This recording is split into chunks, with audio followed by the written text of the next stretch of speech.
Hello viewers, welcome to trend and track. ఈరోజు నేను మీతో నా ఫేవరెట్ రెసిపీని షేర్ చేద్దాం అనుకుంటున్నాను. అదేంటో తెలుసా? ఇలిహార. అదేనండి, పప్పు రైస్. సో ఆలస్యం చేయకుండా దీని తయారీ విధానాన్ని చూద్దాం. ముందుగా స్టవ్ ఆన్ చేసి దానిపైన ఒక డ్రై ప్యాన్ని పెట్టుకోవాలి.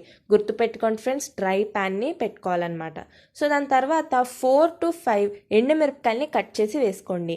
తర్వాత 1 టేబుల్ స్పూన్ జీరాని వేసుకుని బాగా కలపండి. సో మనకు ఒక మంచి ఆరోమా వచ్చేంత వరకు దీన్ని అలా కలుపుతూ ఉండండి. ఒక మంచి స్మెల్ అనేది వస్తుంది ఎప్పుడైతే ఈ ఎండుమిరపకాయలు బాగా ఫ్రై అయినాయో. సో బాగా ఫ్రై అయిపోయినాయి. సో అందుకని వీటిని నేను ఒక మిక్సర్లోకి ట్రాన్స్ఫర్ చేసుకుంటున్నాను. సో మళ్ళీ స్టవ్ ఆన్ చేసి అదే ప్యాన్లో 1 కప్పు నువ్వుల్ని వేసి మనం వేగించుకోవాలి. గుర్తుపెట్టుకోండి ఫ్రెండ్స్, నువ్వుల్ని వేగించేటప్పుడు ఫ్లేమ్ లోలో ఉండాలి. ఒకవేళ హైలో ఉంటే కనుక ఇవి మాడిపోయే అవకాశం ఉంది. సో ఈవెన్గా స్ప్రెడ్ చేసుకోండి, ఒకే చోట ఎక్కువ ఉండకూడదు.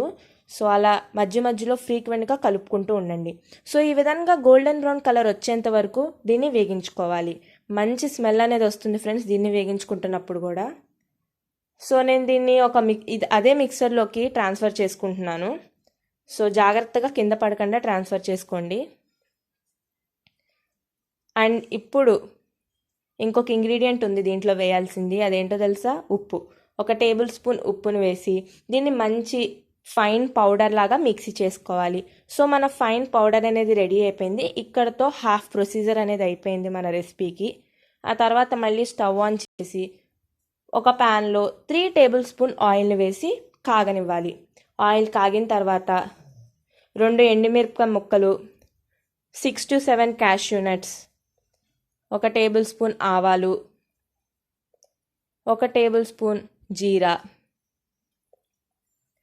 అలాగే 1 టేబుల్ స్పూన్ మినప్పప్పు, కొన్ని కరివేపాకు ఆకులు, 1 పచ్చిమిర్చి వేసుకోవాలి. మీరు కనుక కాస్త కారం ఎక్కువ తినేవాళ్ళైతే కనుక ఇంకో పచ్చిమిర్చిని యాడ్ చేసుకోవచ్చు.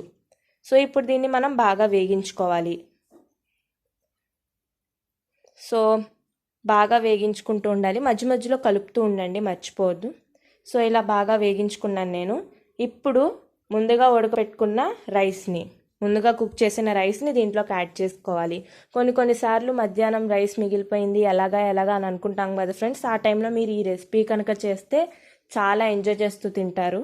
అండ్ కొన్నిసార్లు మనకి ఏం తినాలో అర్థం కాదు, ఏదో తినాలనిపిస్తుంది అన్న ఫీలింగ్ వస్తుంది కదా ఫ్రెండ్స్.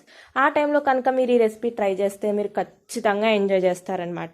సో ఇలా రైస్ వేసిన తర్వాత మనం ముందుగా పౌడర్ చేసి పెట్టుకున్నాం కదా, అవి 4 to 5 స్పూన్స్ వేసుకోండి.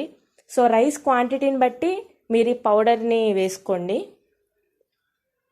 సో జాగ్రత్తగా బాగా స్లోగా కలపండి, మళ్ళీ రైస్ అనేది స్మాష్ అయ్యే అవకాశం ఉంటుంది కదా. సో చాలా జాగ్రత్తగా కలుపుకోండి.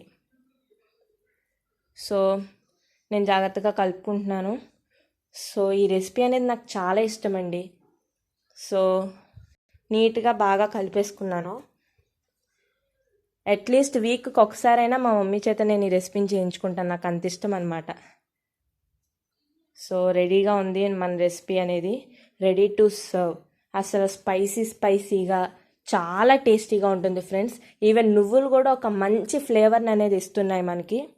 సో నువ్వులు ఎంత బాగా వేగితే, అంటే ఎంత ప్రాపర్గా వేగితే ఈ రెసిపీకి అంత మంచి టేస్ట్ అనేది వస్తుంది. సో జాగ్రత్తగా ఒక బౌల్లోకి సర్వ్ చేసేసుకున్నాను. అస్సలు అద్భుతంగా ఉంటుంది ఫ్రెండ్స్. ఖచ్చితంగా మీరు ఒకసారి ట్రై చేస్తే మళ్ళీ చేసుకుని తింటారు, అది నా గ్యారంటీ. సో ఖచ్చితంగా ట్రై చేయండి. సో మా ఛానల్ కనుక నచ్చినట్లయితే సబ్స్క్రైబ్ అవ్వడం మర్చిపోవద్దు.